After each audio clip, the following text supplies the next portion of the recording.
Bueno, en esta segunda parte de la exposición voy a terminar por hablar del último país que me había planteado, digamos, que es Ecuador. Para este país decidí tomar el texto de Guarisco, que se llama Entre la obediencia y la evasión, el tributo indígena en el Ecuador del siglo XIX. Su texto, digamos, como que inicia hablando de la reinstauración del antiguo tributo colonial, el cual había sido abolido a inicios nomás de este nuevo proyecto republicano. Iba a decir que en 1828, cuando Ecuador todavía formaba parte de la Gran Colombia, Bolívar reinstaura el antiguo tributo colonial bajo el nombre de categoría personal indígena. Y en 1830, cuando Ecuador se termina separando de esta Gran Colombia, mantiene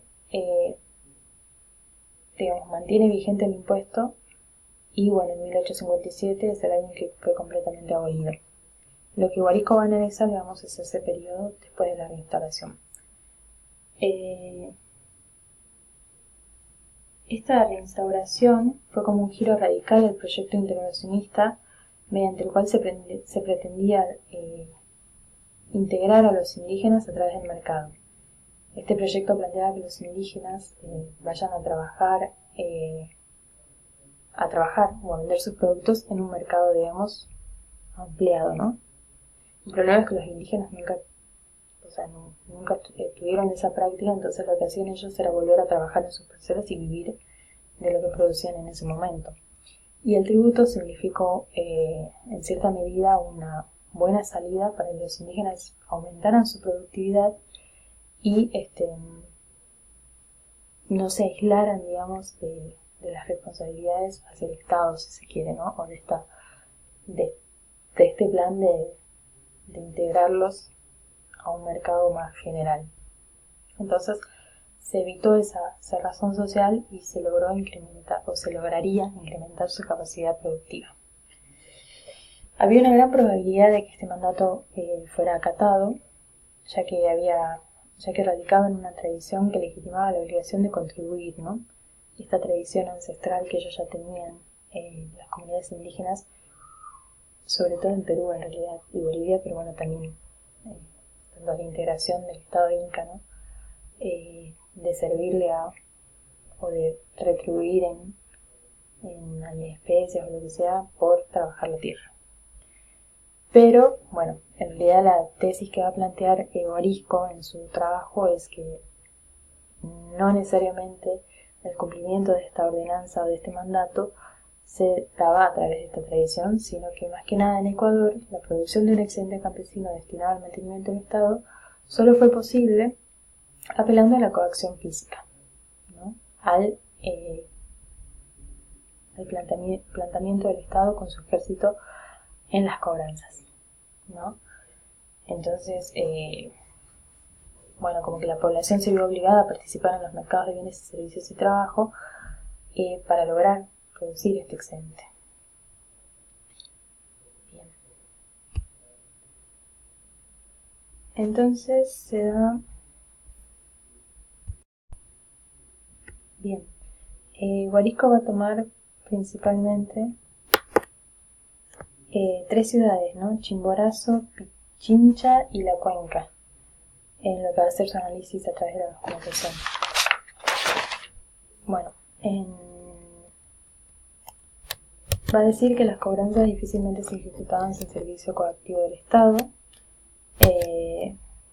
Los indígenas que cancelaban su deuda tributaria obtenían la carta de pago y aquellos que se negaban a pagar el tributo eran encarcelados directamente. Las cobranzas se realizaban así, el Estado presente físicamente en cada comunidad por lo menos 2 veces al año. Y en ese momento, si había algún indígena que no quisiera o que se negara a contribuir, inmediatamente eran encarcelados. Entonces era como un control bastante sin rodeo, digamos, ¿no? Y con poco diálogo. Bien. En lo que serían las parroquias, muchos corregidores delegaban su capacidad coactiva, ¿no? Entonces le decían a los cantacuenteros o gobernadores que cobraran el tributo y después le pasaban la contribución. Y en las haciendas era el hacendado, nuevamente, quien tenía que pagar el tributo, y también era quien recibía el castigo en caso de que no llegara a tiempo con la contribución, ¿no? Las medidas de represión las recibía el hacendado y no así los indígenas que tenía a cargo.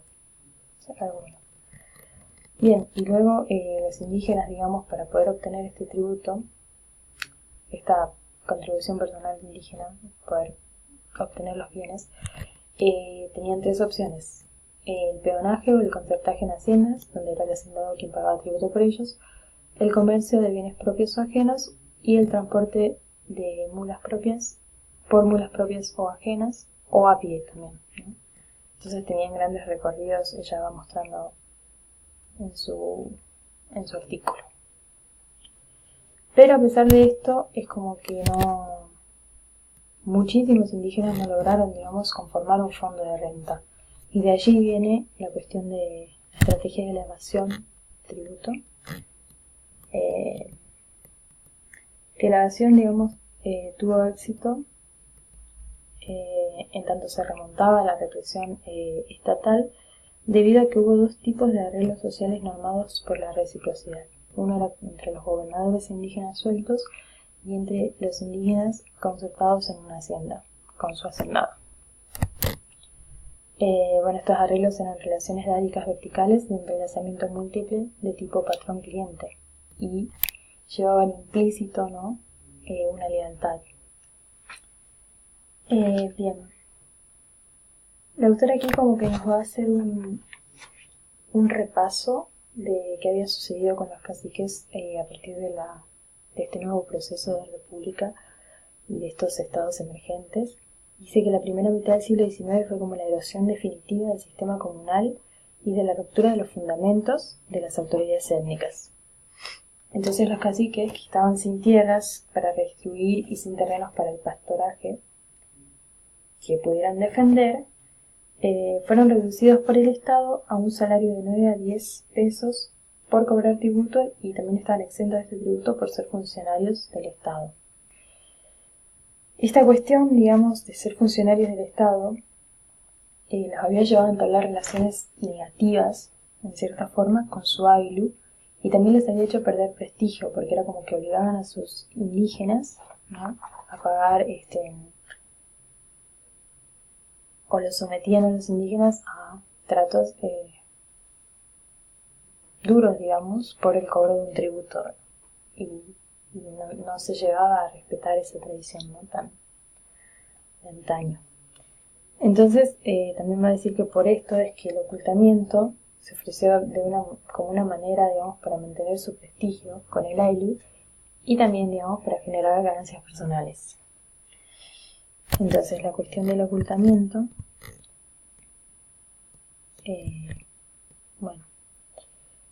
fue como positiva tanto para las comunidades como para el estamento, digamos, ¿no?, de caciques. Hubieron una serie de estrategias, digamos, que eran muy similares también a las del siglo XVI, para aquellas épocas donde también había ocultamientos de indio ante las exigencias del Estado, y entre esas estrategias estuvo la manipulación de datos censales, la exención de pago de tributo por lesiones pasajeras, y nomás, digamos, se les elaboraba a los indígenas un certificado que los avalara como estaban lesionados, y los exentaban del tributo. También la exención del pago por ascendencia femenina blanca, cuando esta cuestión del mestizaje todavía no estaba tan instalada, entonces, como los criollos no pagaban, ¿no?, y eran blancos la mayoría, entonces eso. Y los indígenas también a veces eran llevados a trabajar en casas en la urbe, y allí eran escondidos, entonces solo salían por la noche o sea, para no ser vistos y para no ser perseguidos. Bien. Y bueno, la efectividad que tuvo, digamos, la práctica del ocultamiento también tuvo que ver con un caos administrativo al que estuvo, digamos, sujeto a la recaudación personal indígena.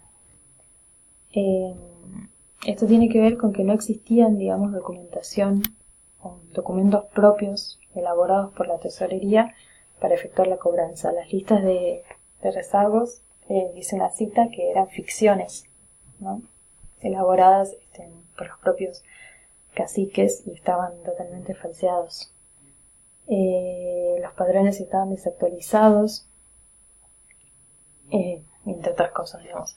Como que en un momento Tesorería intenta, digamos, hacerse cargo de la producción de estas listas de deudores, pero no lo logra, digamos, no logra tener toda esa información, y los caciques igual, de todas formas, seguían confeccionando su lista y poniendo a los deudores que ya les parecía propicio. En lo que fue, digamos, las haciendas, el éxito de este ocultamiento tuvo que ver, por un lado, por el poder que ostentaban los hacendados, y porque además aprovechaban intersticios en una legislación que era defectuosa. Hay un caso donde a sus conciertos los hacían pasar por indígenas arrimados, y esta categoría de indígenas arrimados, los hacendados no necesitaban o no estaban, digamos, obligados a pagar tributo por ellos, ¿no? El tributo o la contribución personal indígena quedaba en los indígenas arrimados a cargo de los propios indígenas. Entonces, hacían pasar a esos indígenas como indígenas arrimados y no pagaban la contribución. Y esto llevaba, digamos, a que,